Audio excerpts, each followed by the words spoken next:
Our guest this morning has been coming in here, I'm going to say 10 years. Is that accurate?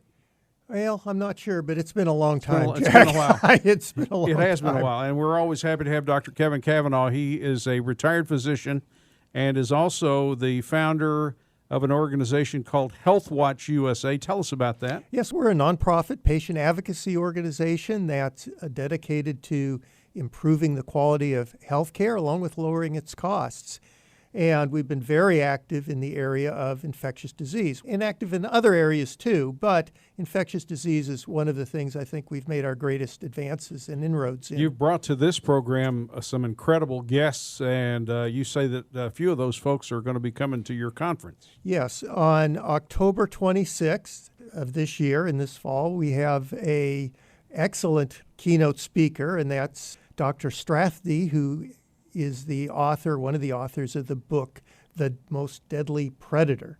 I think I got it right. I got it wrong on the show before. I said pathogen, but it's predator. And This was one of our most interesting shows. She's, in fact, the keynote speaker at the National APEC convention in Phoenix this year, where they have thousands of people there.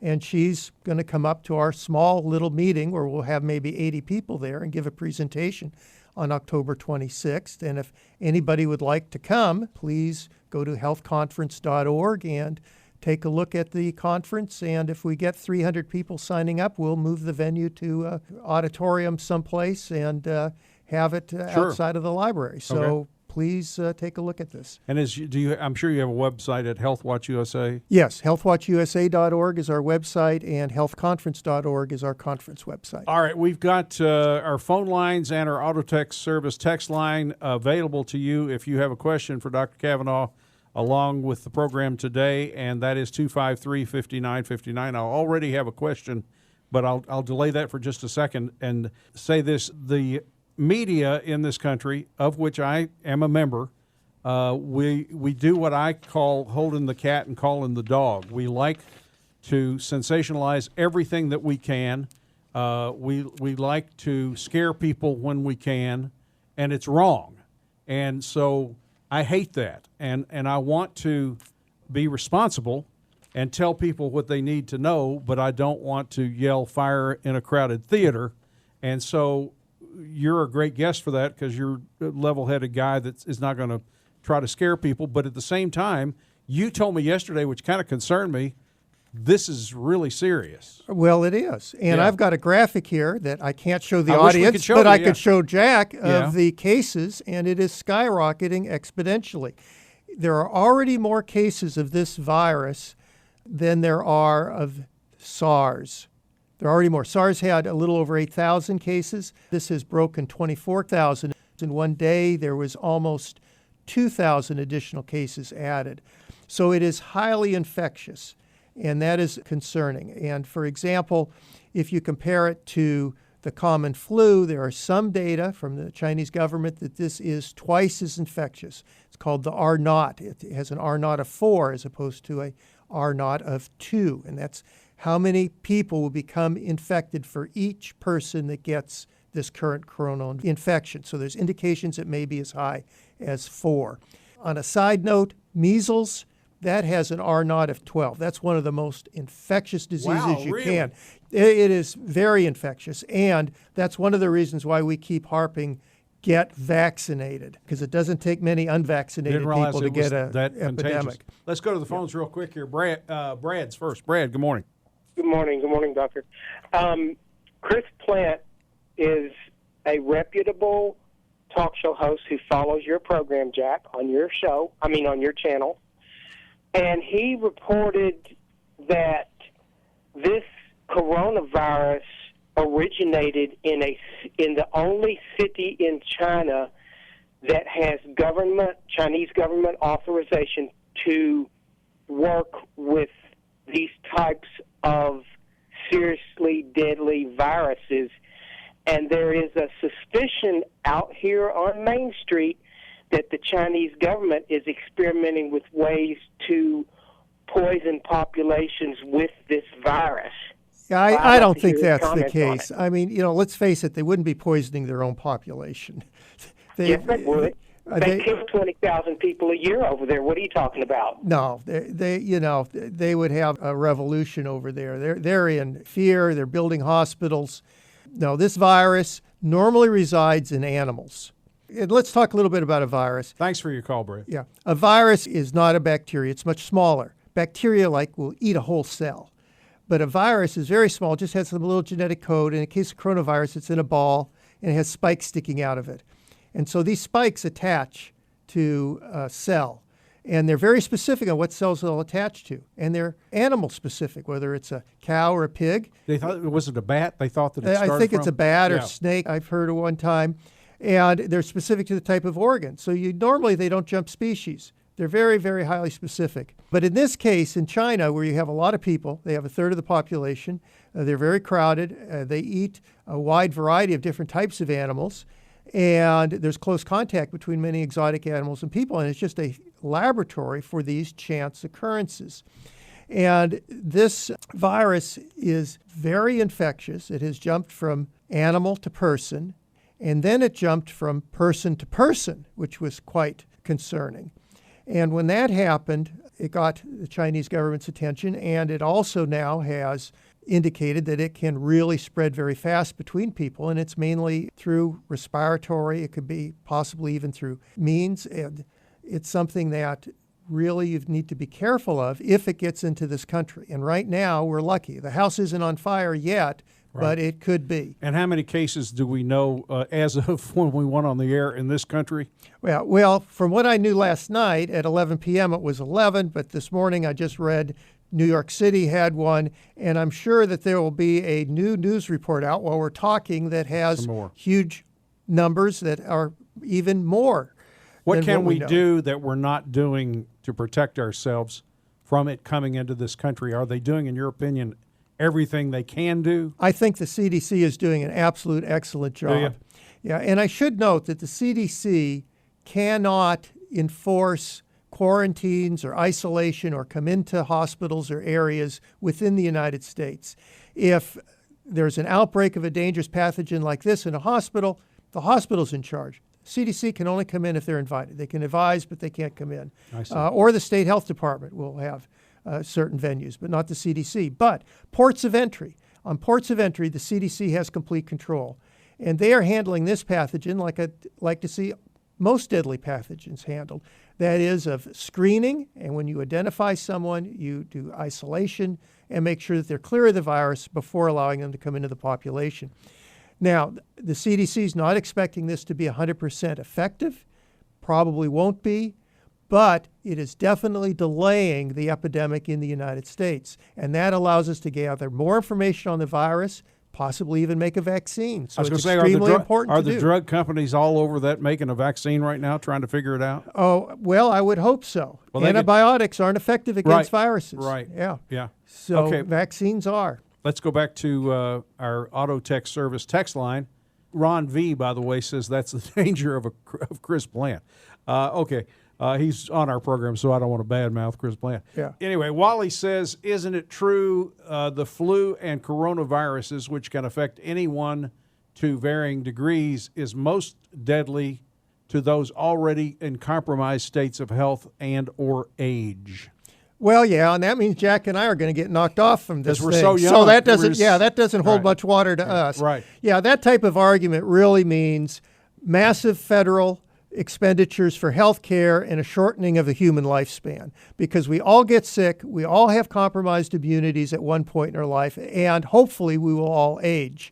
So that is the argument that's put forth by the industry for most infectious diseases, to just sit back and do nothing, because if you're healthy, you're probably going to survive it.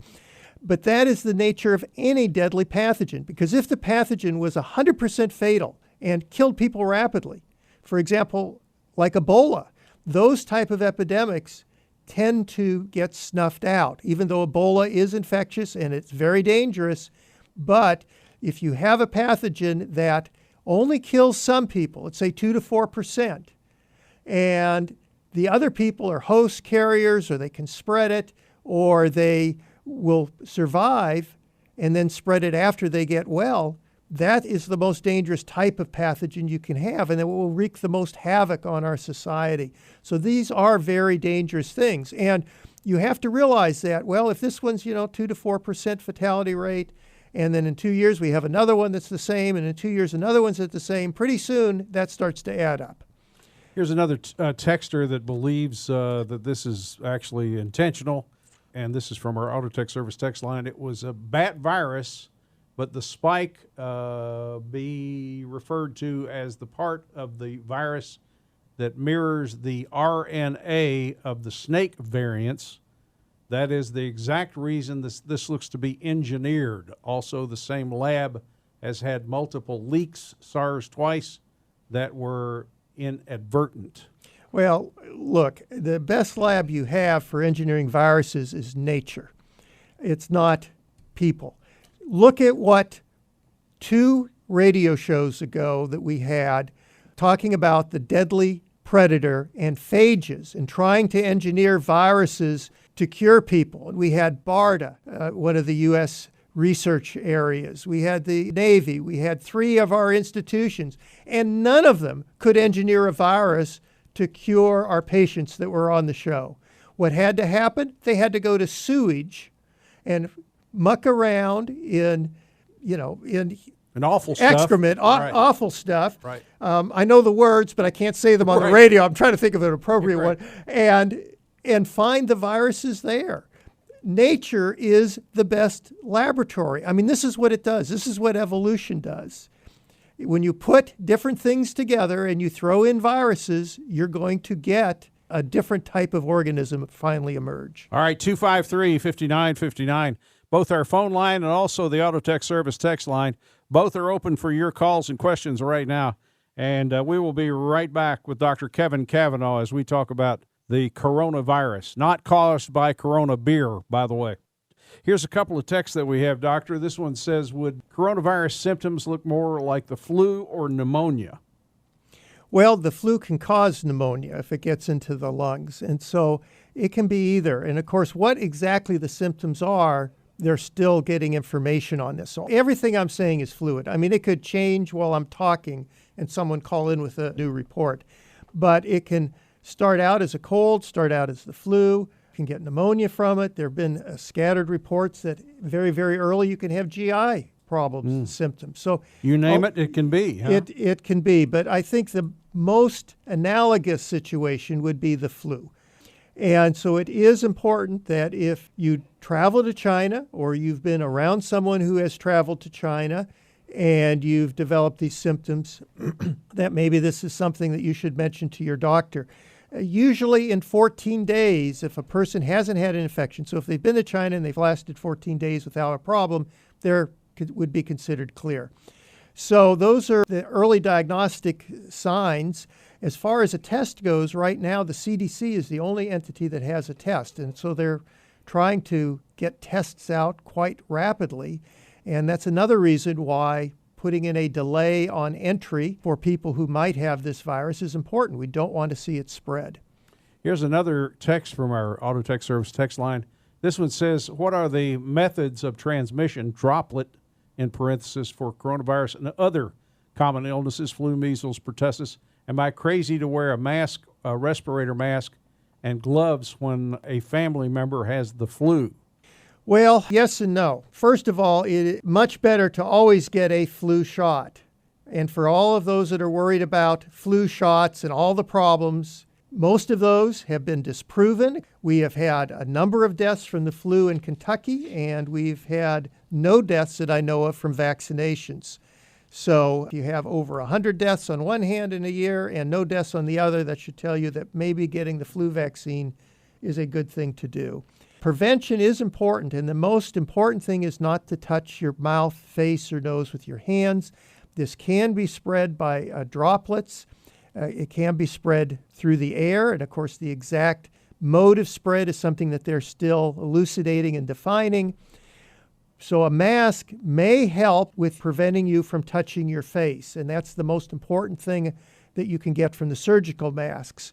If you want a mask to prevent air contamination, you need to get a mask that's specialized. It's called an N95. They also have N99 masks. And they're sealed around the sides, and they filter out these exquisitely small particles. Remember, these are viruses. They're much smaller than bacteria. And so the masks aren't as helpful as what you might think around someone who's coughing with viruses, but they are helpful from you picking up the virus from the counter on your hands and then putting it up to your face.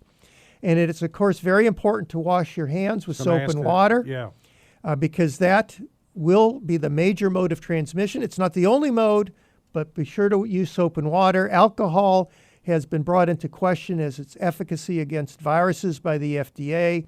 And there's been research that it may not be as effective against the flu viruses and viruses that are transmitted by respiration or that you're sneezing, because they're coated by mucus, which apparently deactivates alcohol.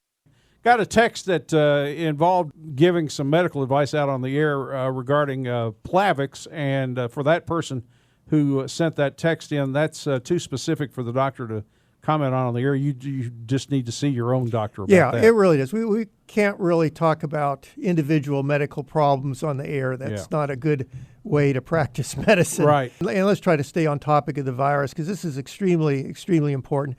And we were talking a little bit about the alcohol rubs when we left, and they are very important. They work excellent on MRSA. They're quick, they're easy, and I certainly would use them as a backup measure. But for viruses, they may not be as effective as soap and water. So if you have soap and water, use that first. If the virus is just a virus sitting on the counter, or if it's in dried mucus, the alcohol rubs will probably work pretty well. But if it's wet mucus that's just been sneezed out or coughed, they won't. Viruses in general only live for hours in the environment, so it's really surprising that they can spread this fast. As compared to bacteria, take MRSA, that can live for months. So they are easier to, for example, to sterilize your house. You can just stay out of it for a day, and you can be pretty assured that most of the viruses are going to be cleared. That's not the case with bacteria. Again, viruses are entirely different from bacteria. Here's a fact that you sent me. If you ask Kevin to do a subject, he does his research and goes all the way back in history.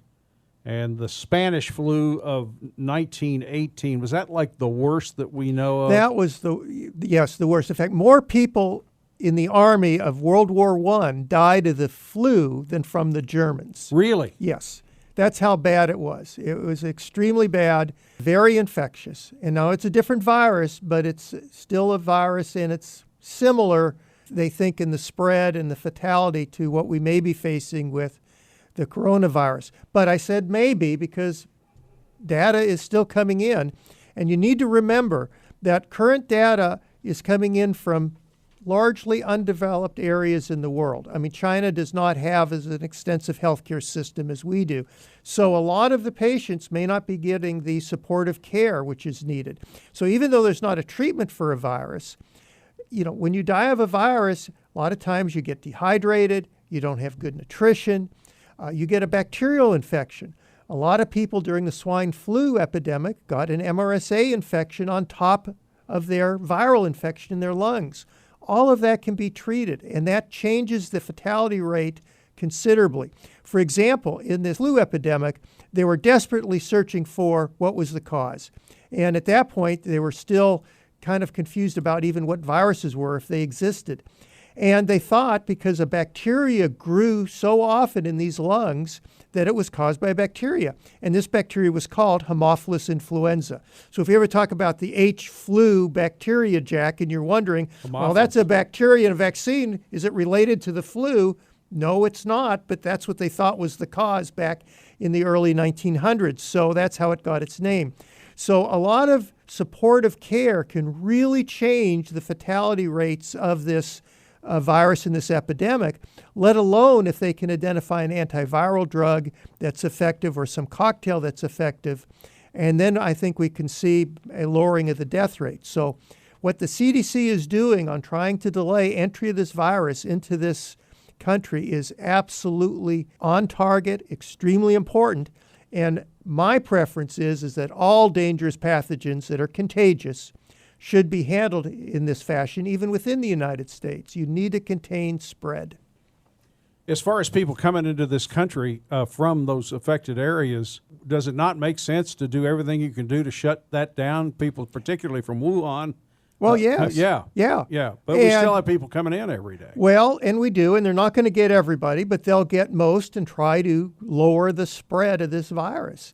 And they are currently quarantining them for 24 hours. My preference is if you've got a novel pathogen that breaks out in a hospital that can spread, can kill people, same thing should happen. The public should be notified, but it doesn't at this point. It largely doesn't. You need to have, I think, better screening, isolation, and decolonization of deadly pathogens in general. And we need to have public transparency of these infections within the United States. And remember, CDC can only go into an institution if it's invited by the institution and state health department. Ports of entry are different. So I think the public needs to sit back and see how CDC is managing the most lethal threat we've had probably since Ebola to our people. And when I say lethal, I don't mean necessarily that if you get this virus, you're going to die, because probably the chances aren't huge. They're more than I'd like it to be if it's 2 to 4%.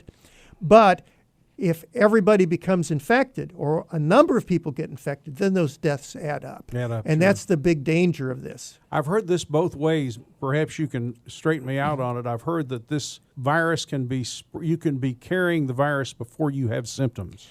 I'm not sure of that. And I tried to look that up for the show, and I've heard it both ways in the media. I don't think the CDC knows for sure. And see, that's some of the information that's important to have to control this virus. Right. Because if people are coming through, they're taking their temperature as they get off the plane, and they don't or they're not running a fever, but could be carrying the virus. Well, and see, it makes a difference, because now the recommendations are, if you have a fever and symptoms and you've had contact with someone, you should be in quarantine or self-quarantine. But if you could spread it, let's say a week before you develop symptoms, which can happen with some types of infections, but not all. It doesn't happen, for example, with Ebola. Spread is very late in the disease. But if that happens, then maybe you change your recommendations that if you just come in contact with someone and they cough on you, you have to go into quarantine. You don't wait till you develop symptoms. So that's some of the information you need to help you manage the epidemic. And of course, if the latter's the case, that's going to be very, very hard on the public. You don't want to be missing your job sitting at home because you've got coughed on by someone at Starbucks that had the virus when you don't not even having any symptoms. We just got a text from someone that said, "Excellent guest." Thanks, Jack. Well, you're welcome. Kevin Kavanagh is with us. In case you joined the program late, Dr. Kavanagh is a retired physician, and he's also the president and founder of an organization called HealthWatch USA. He's been one of our regulars here in our stable of stars for a long time, and he's also really great about being on the show at a moment's notice. And this is as I said at the beginning of the program, we don't want to overstate this thing. But we don't understate it either, and that's a fine line that you're walking. Well, and that's true. But right now in the United States, we do not have a problem. The CDC is on top of it. And so, as I said, you don't worry about your house being on fire till it's on fire. And I think when the virus does eventually eke through, and I imagine it will at some point, we'll have more information to answer questions. We'll know how to better control it, how it better spreads, how you can better prevent it.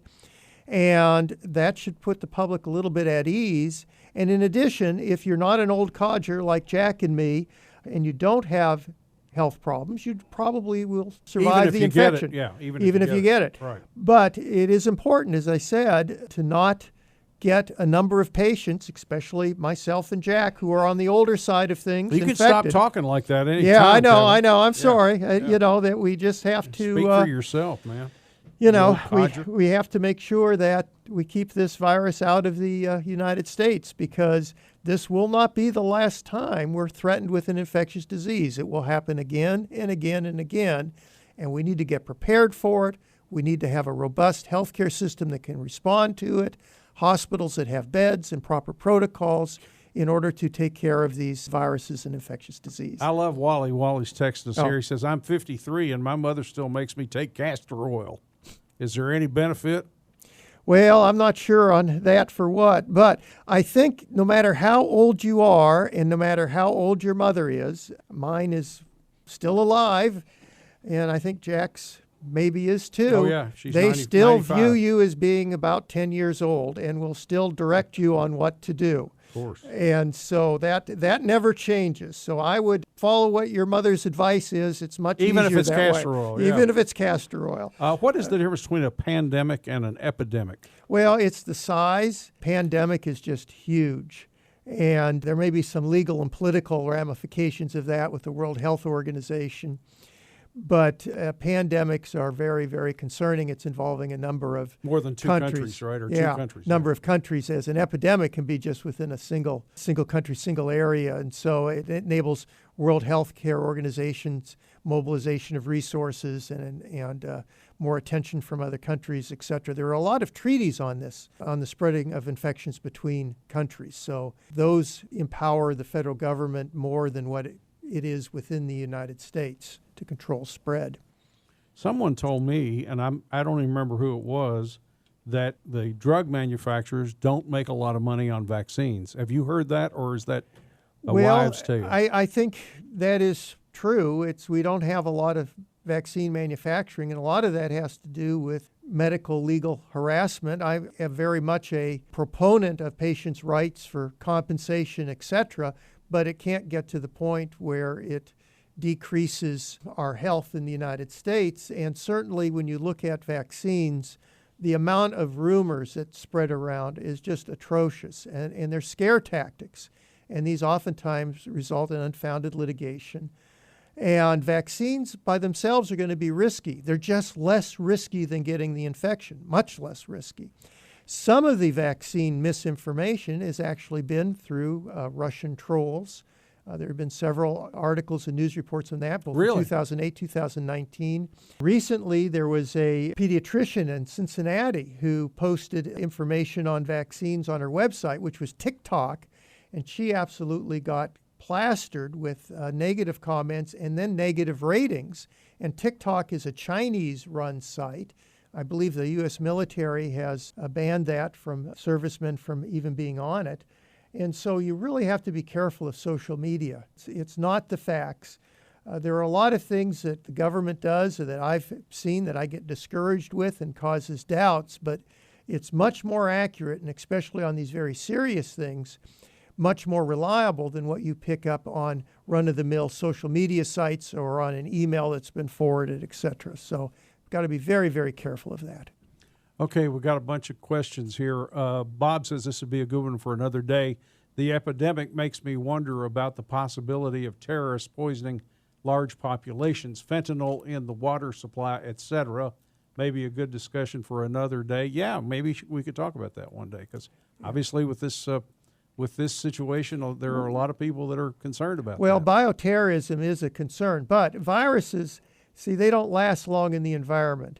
So that wouldn't be a good choice. When you worry about bioterrorism, really bacteria, anthrax, things like this is what you worry more about. Mary wants to know, when you said washing your hands with soap and water, what does the soap actually do?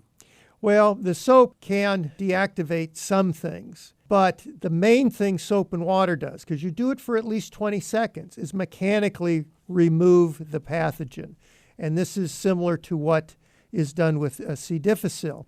The soap also removes the grease and grime on your hands, which the pathogens can hide in. So even if alcohol is effective on something, if you've got a biofilm or a layer of grime on your hands and you get the virus in it, the hand sanitizers isn't going to work.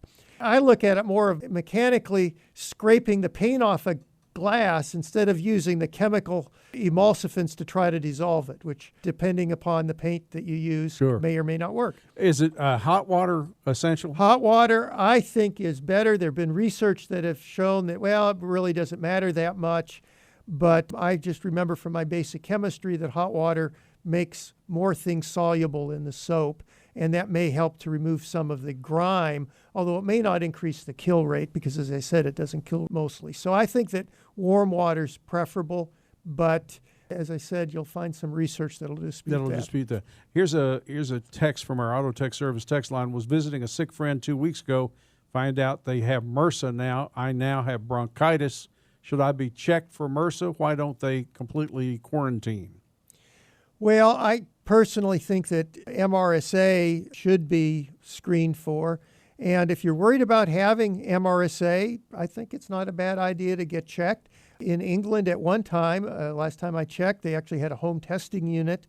They are very forceful in their recommendations, and they're very active and proactive in trying to do screening, isolation of patients coming into facilities. And there, because it's so prevalent in that environment, as it is in our environment, in a hospital setting, it's more like reverse isolation. They try to keep it out of the facility, and they do that by screening patients that come in. Veterans Administration also does that type of a strategy. And so I think those strategies are very important. And it's similar to the strategy that we're seeing with the coronavirus with the CDC on the ports of entry. This is Mike. Good morning, Mike. Thanks for calling. A guy released a book not too long ago called How Did This Happen? And in his book, he's saying that I think it's almost 80% of our prescription pills and vaccines are made in China, not produced in the USA. Isn't that concerning? Yeah, that is. We've had guests on this. China RX, right? China RX. Yeah, China RX with Rosemary Gibson. Fabulous. She's been on C-SPAN, all sorts of places, and is it 80% or is that? I think those are. Can't remember now. I remember the figure 80. Yeah, it's either the generics or probably the prescriptions generics, and that's not necessarily the drug itself, but of its precursors. Yeah, and that's a huge problem. And we've had Rosemary Gibson on the show twice. And I think the first time I told Jack this is going to be a big issue, and it will be a big issue. It's a national security issue. You need to have safety of your medications, your medication supply. See, I hadn't even thought about that. And so now we're going to be taking medicine coming from China that could potentially be infected.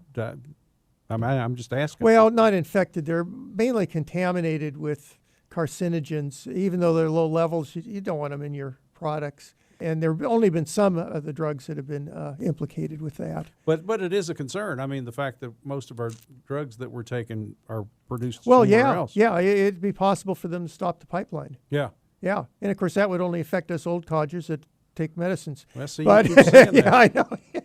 But I mean, everybody. Your thinking, man. I know you get depressed. Everybody will be into this situation at some point. Remember, we all get sick.